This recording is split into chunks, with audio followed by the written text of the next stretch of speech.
much talked about Sandy Hollow Maryvale Railway. Can you give me an inclination of... Yes, well, they've been general discussions. We've been charged by the government with presenting a report to the government on the feasibility of completing the Sandy Hollow Maryvale Railroad, or as it's, I think in Newcastle it's better known as the Newcastle Dubbo Railroad. And having been to Gaugong the 7th of March this year and listened to submissions from the people within the area of influence, we undertook then, and in any case had decided, to come to Newcastle to listen to the points of view of the local businessmen at this end of the railroad, to hear what they thought the influence might be on Newcastle as a port and as an industrial centre, and alternatively what they thought might be the influences inland in the general area of influence of the railroad. Now, if this railroad is ever completed, how will it affect Newcastle? The Newcastle opinion is that it could have quite a dramatic effect on Newcastle, both as a port and as an industrial city. Now, in the light of information we have already got from head officers and government departments of those basically concerned in Newcastle, we've come here to discuss these matters with the representatives of those companies and the government departments, and it's quite obvious that there's a lot to be said for the railroad on the face of it. We've got to study all this information that we've gleaned on this trip, that we've had in the past, put it all together, weigh it carefully, and come up with a recommendation to the government from that. And how long do you think this recommendation will take to be made? Well, we are called upon by the government to hand over a preliminary report next month. Now, we're confident that we can give them a report.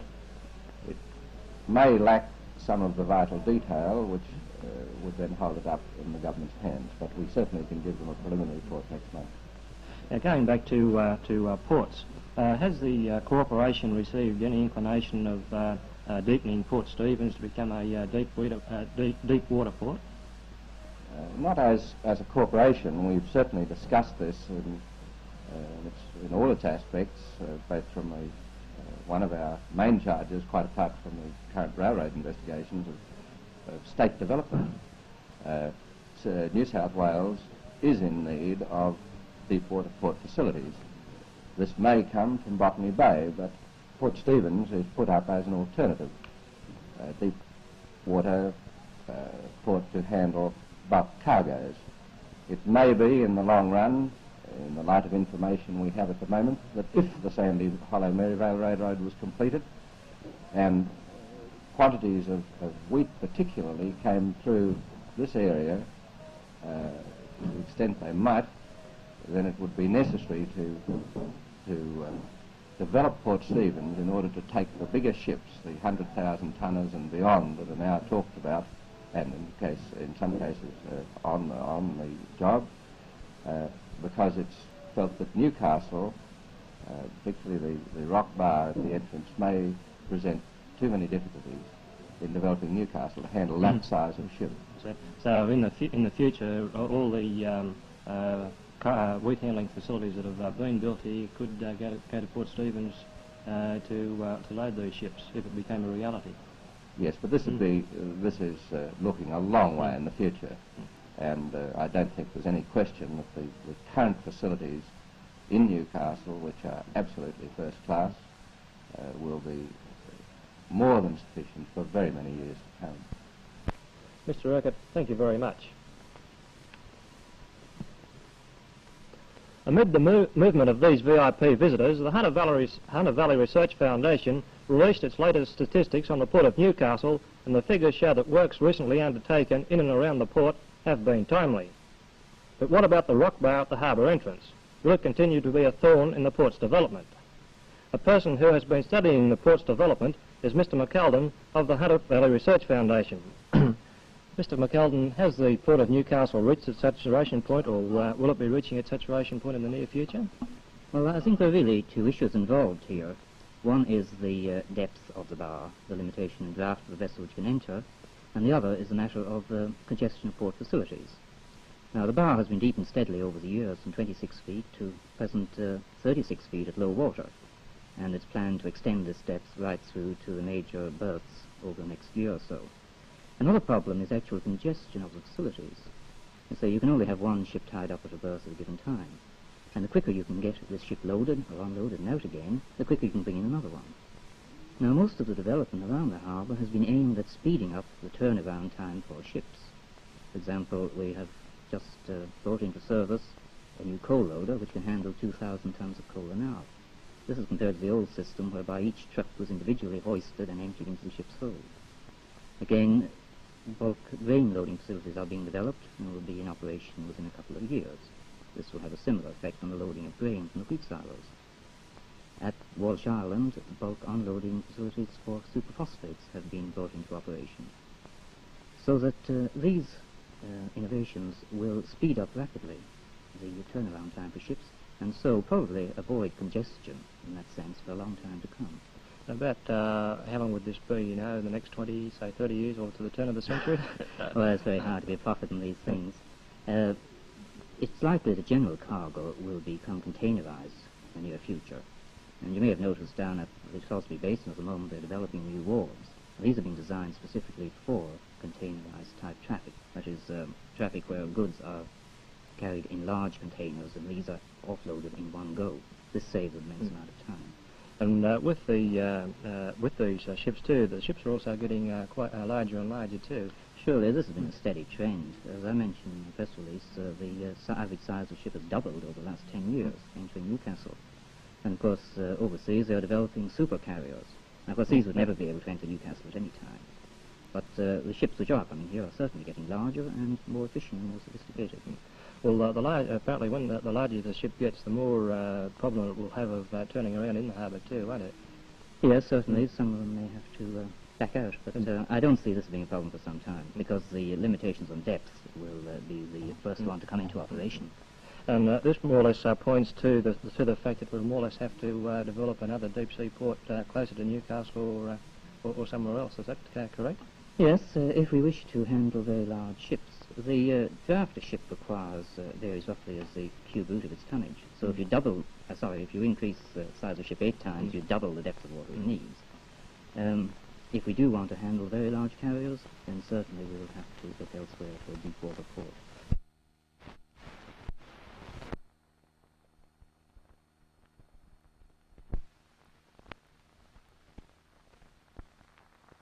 Let's explain it very easily. We handed over, at the Commonwealth's request, we handed over our taxing powers over income, private and company, as a wartime measure to help equality of sacrifice. It's called uniform taxation.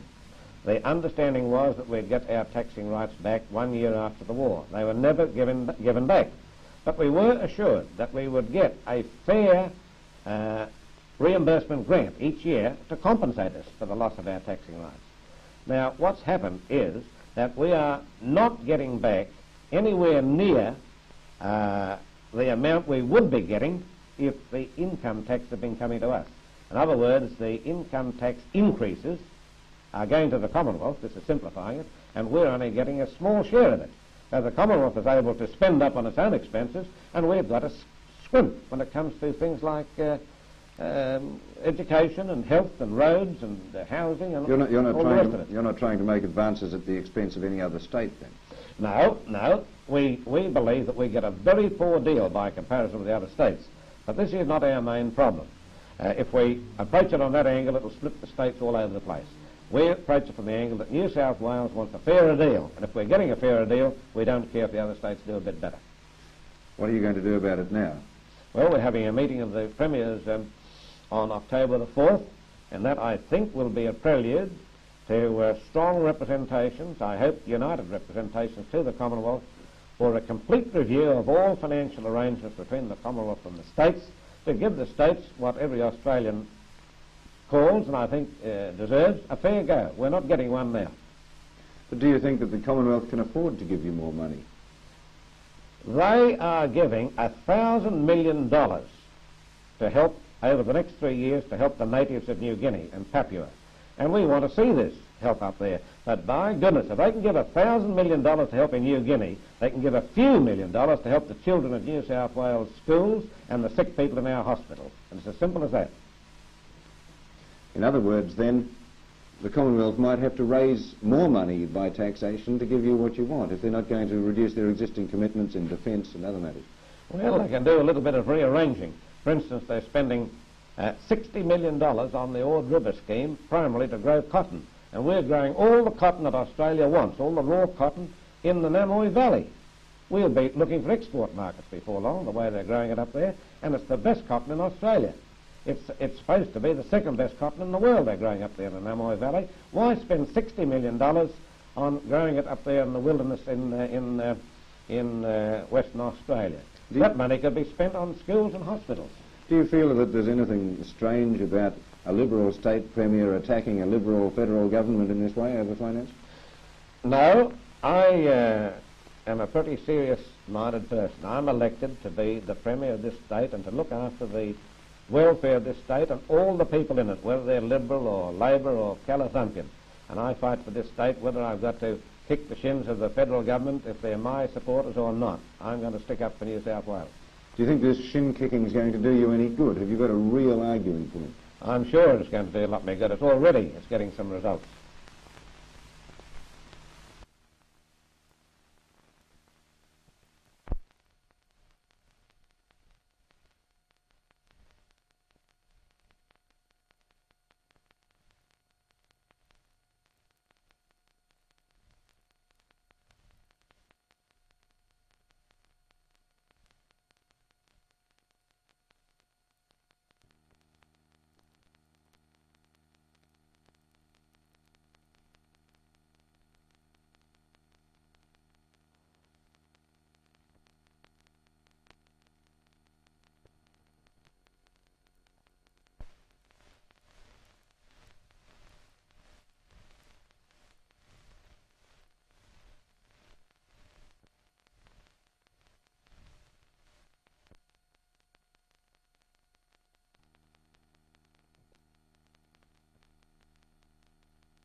Excuse me, sir. Do you think that these tours are worthwhile? Unquestionably. I can't see how they can do otherwise than succeed. This is done overseas, particularly in California, where one vineyard about 90 miles from San Francisco has 90,000 visitors each year. They sell wine at the door, and selling wine pays for the operation. This goes on continuously. Of course, they've got a much bigger industry than we have here, but there's no reason at all why it shouldn't succeed here. Have you got any ideas of how this could be boosted along a bit? Well, there's always publicity, publicity in the periodicals and in the newspapers, and when the wine consumers associations and other people get to know, all their members will want to come. I'll be pleased to be here to see them. I think this is a wonderful way to show the public where wine's grown, and I'm quite sure that these tours will be an enormous success. After all, these vineyards are the oldest in Australia, and their close proximity to Sydney lend themselves not only to the people of Australia but to people from overseas. And there is no doubt that the wines grown in this particular part of Australia are outstanding as far as both red and white wines are concerned. These outstanding wines of the Hunter Valley should make them really interesting for overseas visitors as well. I feel that these wines produced in this particular region of New South Wales are the foremost wines in Australia, and only through their knowledge of can they become more popular in Australia. Well, do you think that these tours are worthwhile? Oh, magnificent. I think there's tremendous tourist potential in these. I hope they succeed, and I'm fairly confident they will.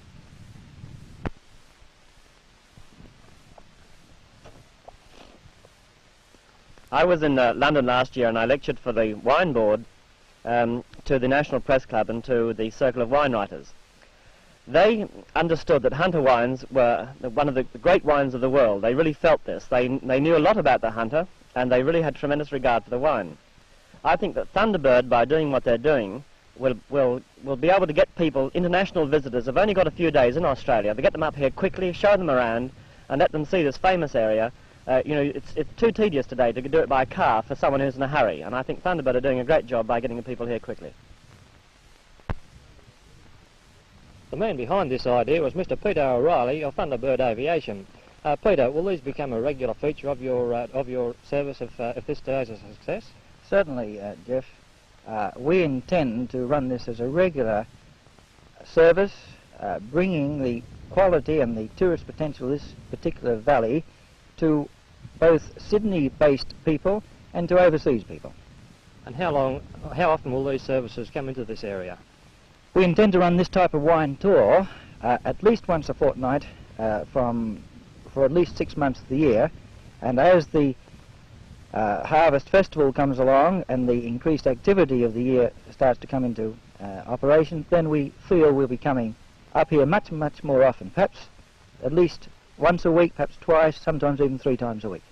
Now, the idea is that the people fly to Cessnock and then come up here by coach, have a look around the vineyards, and then return to Sydney by plane. Is that the... That's correct.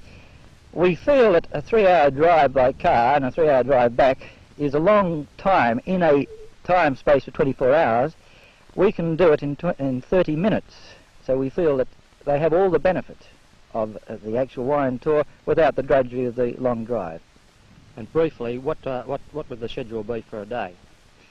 Well, very briefly, leave Sydney around about 10, here about 10:30. Then wine inspection of the wine winery, then the vineyard, a barbecue lunch, an inspection of another winery and vineyard in the district, a short tour of the district to show its tourist potential, and then back to Sydney, leaving about 3:30 in the afternoon. And more or less that you're after the overseas visitor. There's only got a few days in Sydney, so this is the market you're aiming for, is it? Certainly one of the important markets we're aiming for. We are led to believe from the travel agents and also from the wine consumers associations that there are large numbers of people who like wine, who would love to come up during the week or on weekends on a daily basis, not spend 2 days coming up.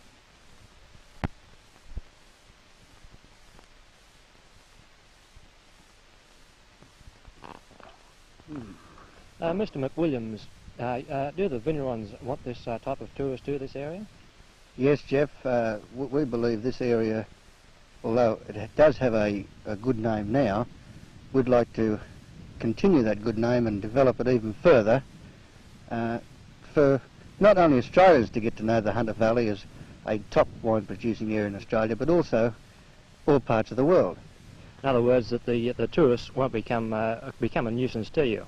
No, we don't feel they will, because the vintage time itself is only, the really busy time is only over a period of approximately about a month, and even then they will get used to the tourists coming through, and they'll carry on their work the same as they normally do year in, year out.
In Wyong, we spoke to Councillor Tim Farrell, who is not only the Deputy Shire President of Wyong, but he's also the President of the Central Coast Industrial Promotion Committee, which is concerned in this matter.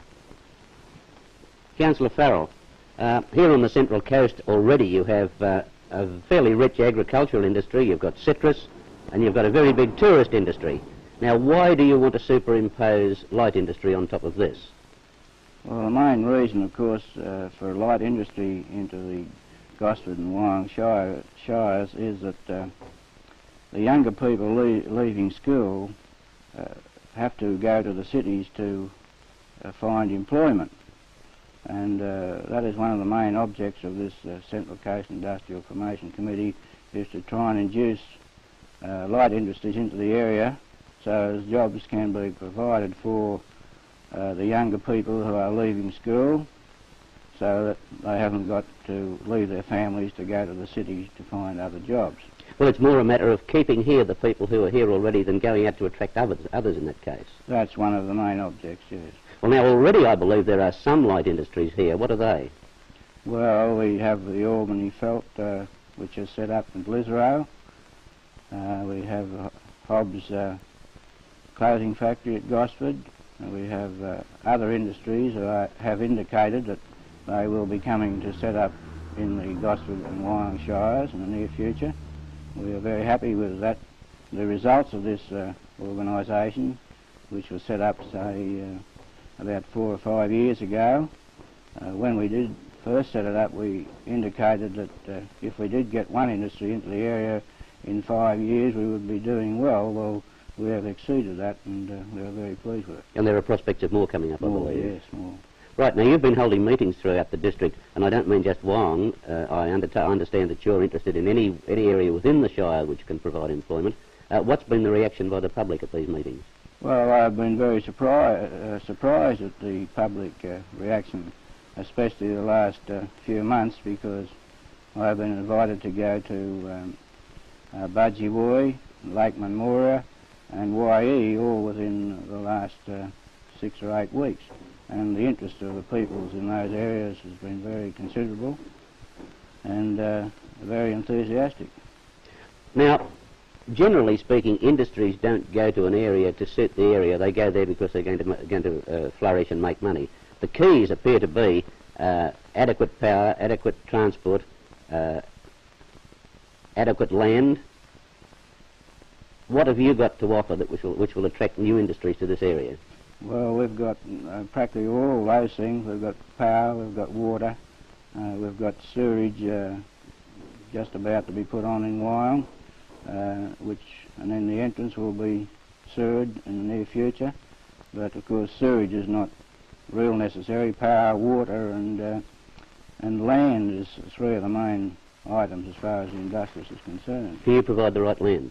Oh yes, we've plenty of land in Well, Wyong, this is mainly rural, this area. How do you overcome the state planning? Well, we have, Wyong Shire have thought it better not to zone industrial land because when it's zoned industrial, up goes the price, and of course it makes it dearer for the industrialists to buy. We have an undertaking with the Department of Town Planning Department that if we want the land to be released for industrial use, that they will go along with us and help us do that. Well, now, Cessnock was something comparable to this, and not quite as rural, of course, but they've been pushing for quite a long time for light industry to replace jobs for men who came out of the mines and lost their jobs there.